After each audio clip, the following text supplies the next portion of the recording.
Assalamualaikum warahmatullahi wabarakatuh. Selamat pagi anak-anak, ketemu lagi dengan saya, Guru Bahasa Indonesia, Pak Zul. Dan bagaimana kabar kalian hari ini? Semoga kalian di keadaan sehat, bisa mengikuti pembelajaran daring sesuai yang dijadwalkan dengan baik dan tertib. Baik, untuk materi hari ini kita akan belajar tentang mengidentifikasi ragam bahasa debat.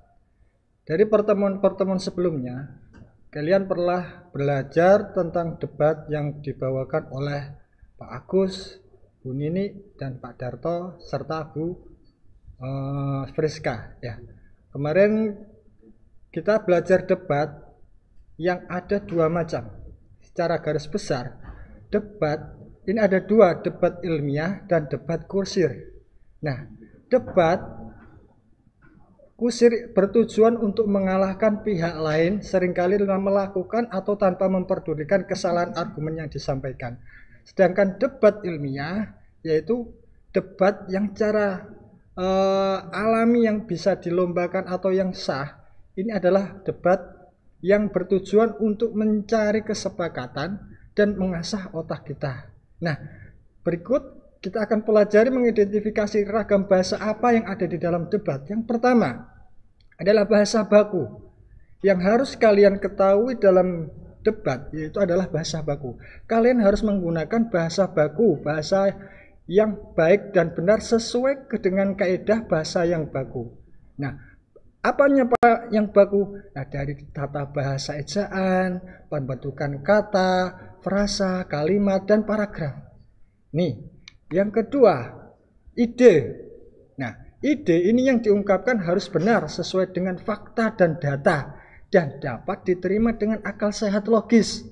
Harus tepat dan hanya mengandung satu makna. Padat, langsung menuju sasaran, runtun, sistematis. Nah, di sini tergantung pada ketepatan pemilihan diksi atau pemilihan kata yang menjadikan kata atau kalimat tersebut secara efektif, tidak bertele-tele. Jadi kalian ketika mau mengidentifikasi debat, ide-ide pokok apa yang harus kalian angkat atau mosinya itu harus sistematis dan logis, bisa diterima dengan akal sehat dan juga harus didasari dengan data yang betul. Nah, yang kedua yaitu yang ketiga yaitu makna denotasi. Apa makna denotasi itu? Adalah kata yang dipilih memiliki makna yang sebenarnya, bukan mengada-ada. Debat ini pada garis besarnya mencari kesepakatan untuk memecahkan argumentasi lawan. Kalian harus didukung dengan data yang sangat tepat dan akurat, bahkan data yang terupdate. Nah, kalau sekarang sudah selisih 3 hari, kita harus mengikuti. Oh, berarti data ini sudah kadaluarsa, ada aturan baru, ada mosi baru, maka kita yang harus kita ambil adalah mosi-mosi dan aturan-aturan yang baru. Membicarakan kalimat baku tidak bisa lepas dengan pembicaraan kalimat efektif. Apa kalimat efektif itu? Kalimat efektif adalah kalimat yang mampu menyampaikan pesan pembicara maupun penulis sama yang dipahami oleh pembaca atau pendengar. Artinya seperti ini. Kalimat efektif, ketika kalian menyampaikan suatu argumentasi yang disertai dengan alasan yang kuat, itu kalimat kalian itu harus bisa dipahami oleh pihak manapun, baik tim pro, afirmasi, tim oposisi, baik ataupun juri tim netral. Nah, selain menggunakan kalimat efektif, di sini adalah kalimat baku. Kalimat bagus selalu berwujud pada kalimat efektif, meskipun kalimat efektif tidak selalu berwujud kalimat baku. Nah, di sini kalimat efektif yang tidak baku dalam bahasa pergaulan, ragam lisan. Contoh, kalian debat, kalian menggunakan bahasa sehari-hari, atau biasanya kalau kita lihat debat kusir itu, kalau kita lihat debat di WA menggunakan kalimat yang tidak baku, terus tidak efektif, bermakna ganda, bertujuan ya tidak sesuai dengan sasaran. Itu debat yang atau menggunakan kalimat tidak baku atau bisa juga disebut dengan debat kusir. Nah, kalimat efektif ya yang dibahas dalam bab ini adalah kalimat efektif yang memenuhi kaidah bahasa baku. Oleh karena itu kalimat efektif harus memenuhi kaidah struktur diksi maupun logikanya. Oke. Nah, kita lihat beberapa penyebab ketidakefektifan kalimat sebagai berikut. 1. Menyalahi kaidah tata bahasa ejaan bahasa Indonesia. Yang pertama apa? Menyalahi kaidah fonologi atau ejaan. Contoh, pelayanan kesehatan di puskesmas sekarang ini sudah memenuhi standar. Nah, seharusnya penulisan puskesmas itu menggunakan P-nya kecil seperti pada layar contoh berikut ini. Nah, puskesmas di situ tidak diikuti nama wilayahnya yang seharusnya standar. Kalau penulisan menggunakan huruf kapital itu adalah nama kota, ya. Terus kaidah yang menyalahi tata bahasa yang kedua yaitu kaidah morfologi. Apa kaidah morfologi itu? Pembentukan kata. Contohnya, Yudi memakai pakaian yang menyolok. Nah, menyolok mata. Kata seharusnya menyolok itu mencolok sebab kaidahnya pembentukan dari kata dasar colok dan mendapat awalan men.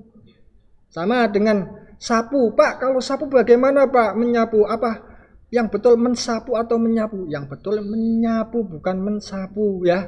Nah, oke. Yang ketiga kaidah yang menyalahi tata bahasa ejaan Indonesia yaitu sintaksis tata kalimat. Kalian harus tahu tata kalimatnya, bagaimana penulisannya. Nah, di sini saya contohkan. Pada rapat itu membahas upaya pemberantasan virus corona. Nah, di sini salah. Mana Pak yang salah? Kata hubung tidak boleh diletakkan di awal kalimat. Pada. Seharusnya apa? Rapat itu membahas upaya pemberantasan virus corona, bukan pada, karena pada itu adalah pada antara, itu adalah kata hubung yang harusnya diletakkan di tengah-tengah. Oke. Yang kedua, kalimatnya tidak logis, tidak masuk akal. Tadi pencuri berhasil ditangkap polisi. Yang berhasil bukan pencurinya tetapi polisinya. Ya, sebab pencuri yang berhasil seharusnya tidak ditangkap tetapi melarikan diri, itu yang berhasil. Seharusnya polisi, kalimatnya polisi berhasil menangkap pencuri. Bukan, kalau pencuri berhasil ditangkap polisi itu kurang tepat ya. Yang ketiga, mengandung unsur kata berlebihan atau diftong.